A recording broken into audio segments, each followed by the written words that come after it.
Hello. ನಮಸ್ತೆ ಗುರುಗಳೇ. ನಮಸ್ಕಾರಮ್ಮ ತಾಯಿ. ನಮಸ್ತೆ ಗುರುಗಳೇ. ಓಂ ಶ್ರೀ ಗುರು ರಾಘವೇಂದ್ರಾಯ ನಮಃ. ರಾಯರಿದ್ದಾರೆ ಗುರುಗಳೇ. ನಿಮ್ಮಿಂದ ನಾವು ಸಾಕಷ್ಟು ಕಲಿತೀವಿ, ಕಲಿಬೇಕು. ಇನ್ನು ಕಲಿಯುವಷ್ಟು ಶಕ್ತಿ ಕೊಡ್ಲಿ ನಮಗೆ.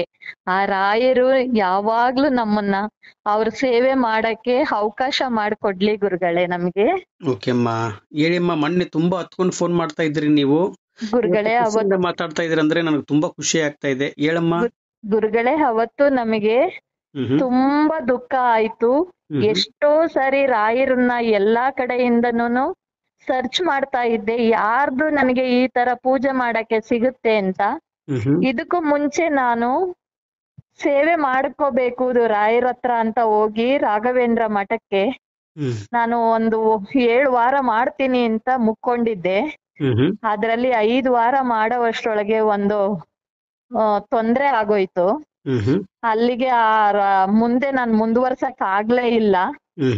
ಮತ್ತೆ ನಾನು ಯಾರ ಜೊತೆ ಸೇವೆ ಮಾಡಕ್ಕೆ ನನ್ಗೆ ಅವಕಾಶ ಆಗತ್ತೆ ಅಂತ ಹೀಗೆ ಸರ್ಚ್ ಮಾಡ್ತಾ ಇರ್ಬೇಕಾದ್ರೆ ನಿಮ್ದೊಂದು ಮುಖಾಂತರ ನಿಮ್ ನಂಬರ್ ಸಿಕ್ತು. ಒಂದು ನೋಡೋಣ, ಪ್ರಯತ್ನ ಪಡೋಣ, ರಾಯರಿದ್ದಾರೆ ಅಂತ ನಿಮ್ಗೊಂದ್ ಕಾಲ್ ಮಾಡದೆ. ಆ ಕಾಲಲ್ಲಿ ನನ್ಗೆ ನೀವ್ ಸಿಕ್ಕಿದ್ರಿ. ಆಗ್ಲಿ ಕಾರಣಕ್ಕಿಂತ ನೀವ್ ಅವತ್ತು ನನ್ಗೊಂದು ಹೇಳಿದ್ರಿ, ಮಗಳು ನೀನು ಏನು ಬೇಡ, 9 ವಾರ ತುಪ್ಪದ ದೀಪ ಹಚ್ಚುವ ಶ್ರದ್ಧತೆಯಿಂದ ಅಂತ ಹೇಳಿದ್ರಿ. 9 ವಾರ ವ್ರತವನ್ನು ಹೇಳ್ಕೊಟ್ಟಿದ್ದೆ ನಾನು ನಿಮ್ಗೆ. ಹೇಳಿದ್ರಿ ಗುರುಗಳೇ. ನಾನು ಆ ವ್ರತ ಮಾಡಕ್ಕೆ ಹಿಡ್ದು ಫಸ್ಟ್ ದಿನ 1 ವಾರ ಮಾಡಿದಾಗ ಸುಮ್ಮನೆ ಒಂದು 9 ಬತ್ತಿ ಹಚ್ಚಿ ರಾಘವೇಂದ್ರ ಮಠಕ್ಕೆ ಹೋಗಕ್ ಆಗ್ಲಿಲ್ಲ. ಅವತ್ತಿನಗೆ ಇವತ್ತು ನನ್ ಕೈಯಲ್ಲಿ ಇಷ್ಟೇ ಅಪ್ಪ ಮಾಡೋದು, ನಾನು ಬರೋ ವಾರದಿಂದ ಶ್ರದ್ಧತೆಯಿಂದ ಮಾಡ್ತೀನಿ ಅಂತ ಮುಕ್ಕೊಂಡಿದ್ದೆ. ನೆಕ್ಸ್ಟ್ ನಿನ್ನೆ ಗುರುವಾರ ನಾನು ಮನೆಯಲ್ಲಿ ಎದ್ದು ಎಲ್ಲಾ ನನ್ನ ಕಾರ್ಯಕ್ರಮಗಳನ್ನೆಲ್ಲ ಮುಗಿಸಿ ಪೂಜೆ ಮಾಡಿ ಗುರು ರಾಘವೇಂದ್ರ ದೇವಸ್ಥಾನಕ್ಕೆ ಹೋಗ್ಬೇಕಂತ ರಾತ್ರಿ ಯಜಮಾನ್ರಿಗೆ ಮಗನಿಗೆ ಹೇಳಿದ್ದೆ. ಅವರು ಲೇಟ್ ಆಯ್ತು. ನನ್ನನ್ನ ಬಿಟ್ಬಿಡಿ, ನಾನು ಹೋಗ್ತೀನಿ ರಾಯರನ್ನ ಸೇವೆ ಮಾಡಕ್ಕೂ ನಾನು ಹೋಗ್ಲೇಬೇಕಂತ ನಾನು ಹೋದೆ. ಗುರು ರಾಘವೇಂದ್ರ ಮಠಕ್ ಹೋಗಿ ಅಲ್ಲಿಂದ ನಡ್ಕೊಂಡ್ ಬಂದು ಸೀದಾ ಕೆಲ್ಸಕ್ ಬಂದೆ ಗುರುಗಳೇ. ನನಗೆ ಮಾರನೇ ಬೆಳಿಗ್ಗೆ 2 days ಮುಂಚೆ ಆ ರಾತ್ರಿ ಮಾಡ್ಬೇಕು, ನಾಳೆ ನಾನು ಗುರುವಾರ ಮಾಡ್ಬೇಕು ಅಂತ ಹೇಳಿದ ದಿನ ಹಿಂದಿನ ದಿನ ಒಂದು ರಾತ್ರಿ, ಗುರುವಾರ ನೈಟ್ 1 ಗಂಟೆ ರಾತ್ರಿ ಗುರುಗಳೇ, 1 ಗಂಟೆ ರಾತ್ರಿನಲ್ಲಿ 1 ಸರಿ ಬಾಗ್ಲು ಬಡ್ದಾ ಇತ್ತು. ಅವಾಗ ನನ್ಗೆ ಎಚ್ಚರಿಕೆ ಆಗಿ ಮಗ ಏನೋ ಬಾಗ್ಲು ಬಡಿತಾ ಇದ್ದಾನೆ ಅಂತ ಒಂದೇ ಸಾರಿ ಏನೋ ಪಾಪು ಅಂತ ಕೂಗಿದೆ ಗುರುಗಳೇ. ಮಾತಾಡಿಲ್ಲ, ಸೈಲೆಂಟ್ ಆಗೇ ಇದ್ರು. ಯಜಮಾನ್ರು ಪಕ್ಕದಲ್ಲೇ ಮಲಗಿದ್ರು, ಅವರು ಸೈಲೆಂಟ್ ಆಗೇ ಇದ್ರು, ಏನು ಸೌಂಡ್ ಬಂದಿಲ್ಲ. ಏನಿರ್ಬೋದು, ಓ ರಾಘವೇಂದ್ರಾಯ ನಮಃ ಅಂತ ಮತ್ತೆ ನನ್ಗೆ ನಿದ್ರೆ ಮಾಡ್ದೆ. ಆ ನಿದ್ರೆ ಟೈಮಲ್ಲಿ ಕರೆಕ್ಟ್ ಆಗಿ 3 ಗಂಟೆ ರಾತ್ರಿವರೆಗೂ ನನ್ಗೆ ಯಾವುದೇ ರೀತಿ ಅಡಿತಡೆ ಇಲ್ದಿರೋ ಚೆನ್ನಾಗಿ ನಿದ್ದೆ ಬಂದಿತ್ತು ಗುರುಗಳೇ. ಆ ನಿದ್ದೆ ಮಾಡಿ 3 ಗಂಟೆ ರಾತ್ರಿಗೆ ಹಳ ಸೌಂಡ್ ಬಂತು ಗುರುಗಳೇ. ಏನಮ್ಮ? ಅಳ್ತಾ ಇರೋ ಸೌಂಡ್ ಬಂತು. ನಾನು ಯಾರು ಅಳ್ತಾ ಇದ್ದಾರಲ್ಲ ಅಂತ ಎದ್ದು ಸ್ಕ್ರೀನ್ ಓಪನ್ ಮಾಡಿ ನೋಡ್ದೆ. ಓ ರಾಘವೇಂದ್ರಾಯ, ಯಾರೋ ಅಳೋ ಸೌಂಡ್ ಬರ್ತಾ ಇದೆ, ರಾಘವೇಂದ್ರಾಯ ರಾಘವೇಂದ್ರಾಯ. ರಾಯರ್ನ ತುಂಬಾ ನೆನ್ಸ್ಕೊಂಡು ನಾನು ಸ್ಕ್ರೀನ್ ಎಲ್ಲ ಓಪನ್ ಮಾಡಿ ನೋಡ್ದೆ ಗುರುಗಳೇ. ಆದ್ರೆ ಆ ಸ್ಕ್ರೀನ್ ಓಪನ್ ಮಾಡಿ ನೋಡ್ದಾಗ ಏನು ಕಾಣಿಸಿಲ್ಲ ಗುರುಗಳೇ. ಮುಂದಗಡೆ ಬಾಗ್ಲತ್ರ ಹಳ ಸೌಂಡ್ ಆಯ್ತು ನನಗೆ. ನಾನು ಎದ್ದು ಆಚೆಗೂ ಬಂದಿಲ್ಲ ಗುರುಗಳೇ, ರೂಮಿಂದ ಆಚೆಗೂ ಬಂದಿಲ್ಲ. ಅಲ್ಲೇ ಕುತ್ಕೊಂಡು ನಮ್ಮ ಯಜಮಾನ್ರು ಏನಾದ್ರು ನಿದ್ರೆ ಕಣ್ಣಲ್ಲಿ ಅಳ್ತಾ ಇದ್ದಾರ ಅಂತ ನಾನು ಬಗ್ಗೆ ನೋಡ್ದೆ. ಅವ್ರದ್ದು ಏನು ಸೌಂಡ್ ಇಲ್ಲ, ಗಾಢವಾಗಿ ನಿದ್ರೆ ಹೋಗ್ತಾ ಇದ್ರು. ಆ ಕಾರಣದಲ್ಲಿ ಇವ್ರು ನಿದ್ದೆ ಅಳ್ತಾ ಇಲ್ವಲ್ಲ, ಯಾರಿರ್ಬೋದು, ಯಾಕೆ ಅಳ್ತಾ ಇದ್ದಾರೆ ಅಂತ ನಾನು ಯೋಚನೆ ಮಾಡ್ತಾ ರಾಘವೇಂದ್ರ, ಶ್ರೀ ರಾಘವೇಂದ್ರ ಅಂತ ಹೇಳ್ಕೊಂಡು ರಾಯರ್ನ ನೆನ್ಸ್ಕೊಂಡು ಮತ್ತೆ ಆಂಜನೇಯ ಸ್ವಾಮಿನ ನೆನ್ಸ್ಕೊಂಡು ಹಾಗೆ ನಾನ್ ನಿದ್ರೆ ಮಾಡ್ದೆ. ಜೈ ಶ್ರೀರಾಮ ಜೈ ಶ್ರೀರಾಮ ಓಂ ಶ್ರೀ ರಾಘವೇಂದ್ರಾಯ ಅಂತ ನೆನ್ಸ್ಕೊಂಡ್ ನಿದ್ರೆ ಮಾಡ್ದೆ. ನಿದ್ದೆ ಬಂದಿಲ್ಲ ಗುರುಗಳೇ. ಮತ್ತೆ ನನಗೆ 4:15 ಆಯ್ತು. ಹ್ಮ್ 4:15ನಲ್ಲಿ ಎದ್ಬಿಟ್ಟು ನಾನು ಏನ್ ಪೂಜೆಗಳು ಏನ್ ಮಾಡ್ಬೇಕೋ ಭಯ ಪಟ್ಟಿಲ್ಲ. ಹ್ಮ್ ಹ್ಮ್ ಅದೇ ರೀತಿ ನಾನ್ ಪೂಜೆಗಳನ್ನೆಲ್ಲ ಮಾಡಿ ಬಾಗ್ಲಿಗೆಲ್ಲ ನೀರ್ ಹಾಕಿ ಎಲ್ಲಾ ಮಾಡಿ ಒಳಗಡೆ ಹೋಗಿ ಪೂಜೆ ವ್ಯವಸ್ಥೆ ಎಲ್ಲ ಮಾಡಿ ಸೀದಾ ರೆಡಿಯಾಗಿ ರಾಘವೇಂದ್ರ ದೇವಸ್ಥಾನಕ್ಕೆ ಹೋಗಿ ಹತ್ಕೊಂಡೆ ಗುರುಗಳೇ. ಓಕೆ ಅಮ್ಮ. ರಾಯರೇ, ನಮ್ಮ ಅತ್ತೆಯವರಿಗೆ ಮುಕ್ತಿ ಸಿಗ್ಲಿ, ಅವರು ಏನೋ ಹೊತ್ತಂಗ್ ಆಯ್ತು, ನನಗೆ ಎಲ್ಲಿಂದ ಅಂತ ಗೊತ್ತಾಗ್ಲಿಲ್ಲ. ಹ್ಮ್ ಹ್ಮ್ ಅವರು ನನಗೆ ಏನೋ ತಡೆ ಮಾಡ್ತಾ ಇದ್ದಾರೆ ಅಂತ ನನಗೆ ಗುರುಗಳು ಹೇಳಿದ್ರು. ಹ್ಮ್ ಹ್ಮ್ ಅವ್ರಿಗೆ ಮುಕ್ತಿ ಸಿಗ್ಬೇಕಮ್ಮ ಅಂತ ಹೇಳಿದ್ರು ಗುರುಗಳು. ಹ್ಮ್ ಹ್ಮ್ ಆದ್ರೆ ಅದೇ ರೀತಿ ನಮ್ಮ ಅತ್ತೆಯವರು ಇವತ್ತು ನಮ್ಗೆ ನಿನ್ ಜಾಗ ಬಿಟ್ಟು ಹೋಗ್ತಾ ಇದ್ದೀನಿ ಅಂತ ಹತ್ಕೊಂಡ್ ಹೋಗಿರ್ಬೋದು ಅಂತ ನನ್ ಕೈ ಮುಕ್ಕೊಂಡು ರಾಯರ ಹತ್ರ ಮುಕ್ತಿ ಕೊಟ್ಟಿದ್ದೀರಲ್ವಾ ರಾಯರೇ ಅಂತ ಹೇಳಿ ಹ್ಮ್ ನಾನು ಅಲ್ಲಿಂದ ರಾಯರ ಹತ್ರ ಕೈ ಮುಕ್ಕೊಂಡು ವಾಪಸ್ಸು ಆಫೀಸಿಗೆ ಬಂದೆ ಗುರುಗಳೇ. ಓಕೆ ಅಮ್ಮ. ಆ ಕಾರಣದಲ್ಲಿ ನನಗೆ ಮತ್ತೆ ನನ್ ಮಗನ್ನ ಇನ್ನೊಂದು ವಿಷಯದಲ್ಲಿ ಹ್ಮ್ ಹ್ಮ್ ಮನೆಯಲ್ಲಿ ಯಜಮಾನ್ರನ್ನ ಎಷ್ಟೇ ಕೇಳಿದ್ರು ಅವ್ರು ಹೋಗೋದಿಲ್ಲ ಅಂತಾನೆ ಹೇಳ್ತಾ ಇದ್ರು ಗುರುಗಳೇ. ಓಕೆ ಅಮ್ಮ.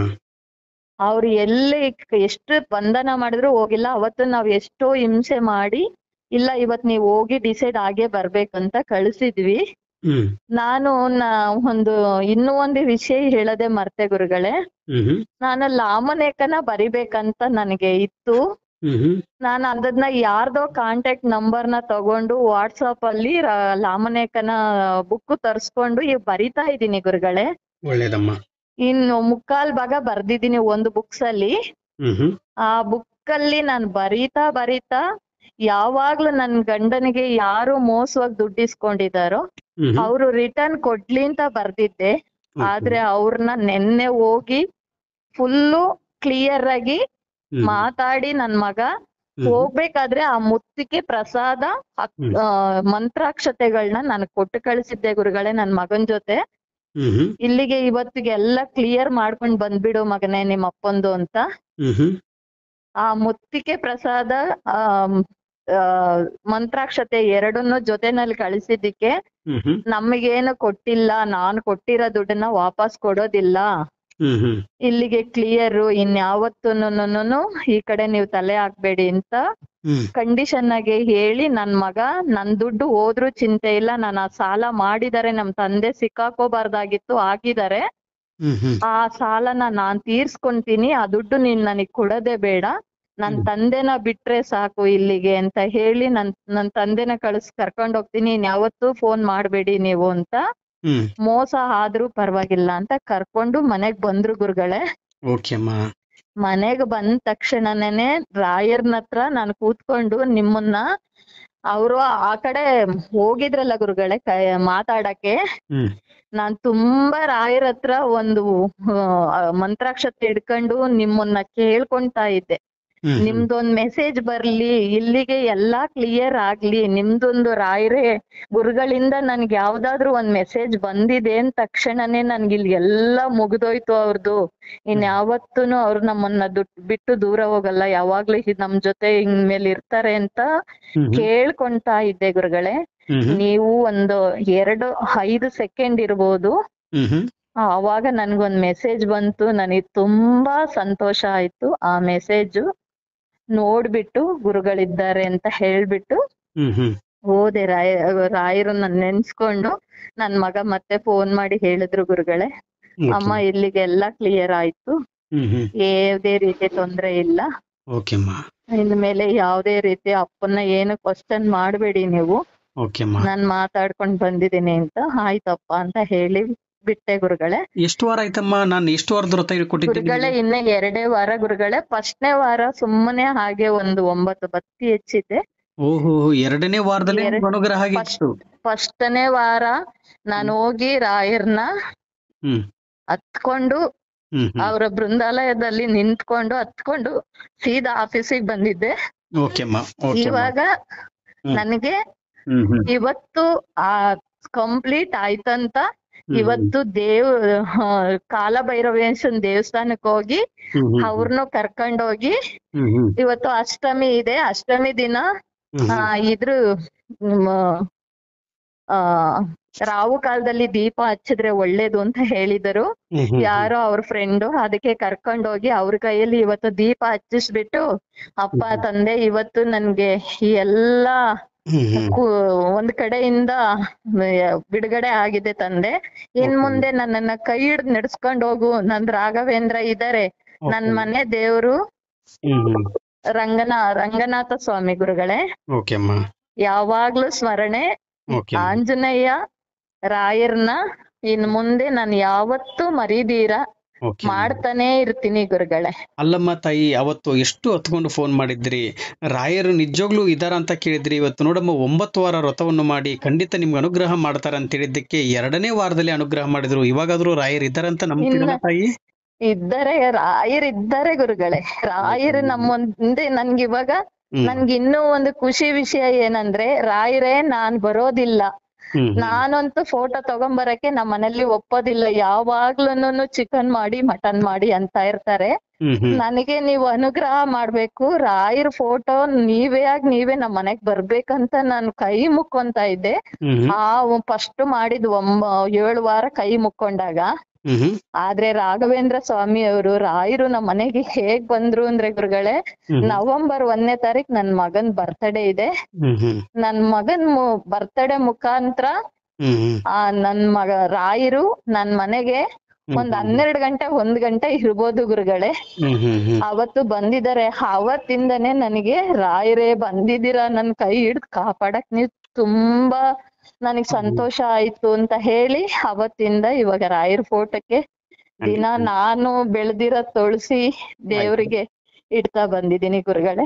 ಒಳ್ಳೇದಾಗ್ಲಿ ತಾಯಿ, ತುಂಬಾ ಖುಷಿ ಆಯ್ತು ನನಗೆ ನಿಮ್ಮ ಧ್ವನಿ ಮುಖಾಂತರದಲ್ಲಿ ಕೇಳೋದಕ್ಕೆ. ಧನ್ಯವಾದಗಳು ಗುರುಗಳೇ. ನೀವ್ ಯಾವಾಗ್ಲೂ ನಿಮ್ಗೆ ನಮ್ಮಂತವ್ರಿಗೆ ರಕ್ಷಣೆಯಾಗಿ ರಾಯರ್ನ ಕಳಿಸಿದಾರೆ, ನಿಮ್ಮಂತವ್ರು ನಮ್ಗೆ ರಕ್ಷಣೆಯಾಗಿರ್ತೀರಲ್ಲ, ಅದಕ್ಕೆ ನಿಮ್ಗೆ ಕೃತಜ್ಞತೆ ಹೇಳ್ಬೇಕು ರಾಯರೇ. ನೀವೇ ರಾಯರಾಗಿರ್ರಿ. ನೀವ್ ಇನ್ನೊಂದು ಟಿವಿ ಚಾನಲ್ ಅಲ್ಲಿ ಹೇಳಿದ್ರಿ ಗುರುಗಳೇ, ಹೌದಮ್ಮ, ಆ ರಾಯರಿಗೆ ಯಾರಿಗೆ ಸಿಕ್ಲಿ ಯಾರು ಖುಷಿ ಪಡಿ, ನನಗೆ ಸಿಗ್ಬೇಕಂತ ಏನಿಲ್ಲ, ನಮ್ಗೆ ಯಾರಿಗ್ ಸಿಕ್ಕಿದ್ರುನು ಖುಷಿ ಗುರುಗಳೇ. ಆ ರಾಯರು ಯಾರಿಗೆ ಕೃಪೆ ಮಾಡ್ಬೇಕೋ ಅವ್ರಿಗೆ ಕೃಪೆ ಮಾಡೋದು. ನಮಗೆ ಒಂದೇ ಒಂದ್ ಆಸೆ ಗುರುಗಳೇ, ರಾಯರ ಮಂತ್ರಾಲಯಕ್ಕೂ ಹೋಗಿ ನಾವೊಂದು ಸೇವೆ ಮಾಡ್ಬೇಕನ್ನೋದ್ ಆಸೆ. ಆ ರಾಯರು ನನ್ಗೆ ಯಾವಾಗ ಕೃಪೆ ನೀಡ್ತಾರೆ ಅಂತ ಗೊತ್ತಿಲ್ಲ.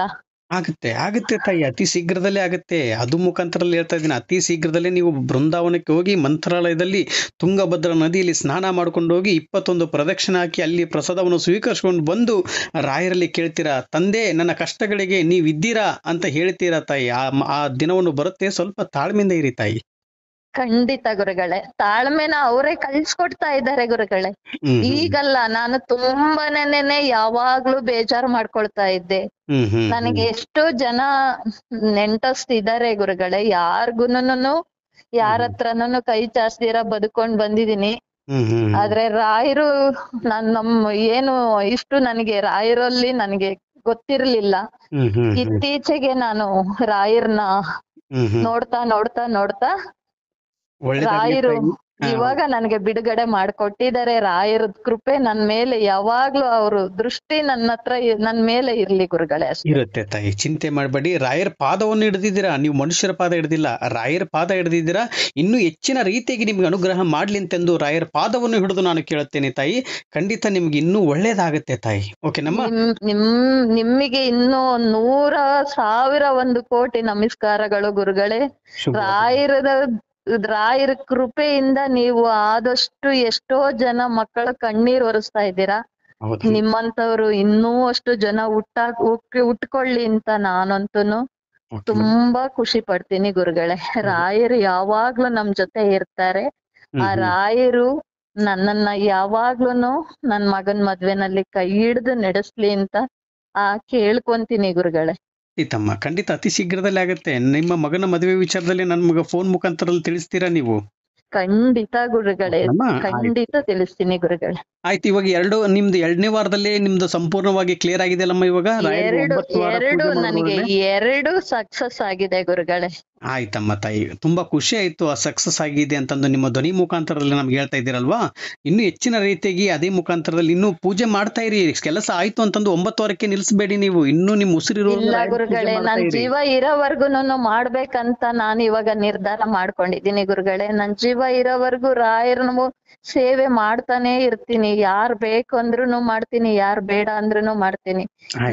ನನಗೆ ರಾಯರ ಮೇಲೆ ಅಷ್ಟು ನಂಬಿಕೆ ಬಂದಿದೆ. ಒಂದೊಂದೇ ನನ್ನನ್ನ ಕೈ ಹಿಡಿದು ನಡೆಸ್ತಾ ಇದ್ದಾರಲ್ಲ ರಾಯರು. ಕೇಳ್ಕೊಂಡಟ್ಗೆ ನನ್ ಮನೆಗೆ ಯಾವುದೋ ಒಂದು ಕಾರಣದಿಂದ ಬಂದಿದಾರಲ್ಲ, ನನಗ ಅಷ್ಟು ಸಂತೋಷ ಇದೆ ಗುರುಗಳೇ. ಆಯ್ತಮ್ಮ ತಾಯ, ಶುಭ. ಧನ್ಯವಾದಗಳು ಗುರುಗಳೇ. ಮತ್ತೆ ಸಂಪರ್ಕ ಮಾಡ್ತೀನಮ್ಮ. ಶುಭವಾಗ್ಲಿ ತಾಯಿ. ಅಮ್ಮ ಓಕೆ, ಒಂದೇ.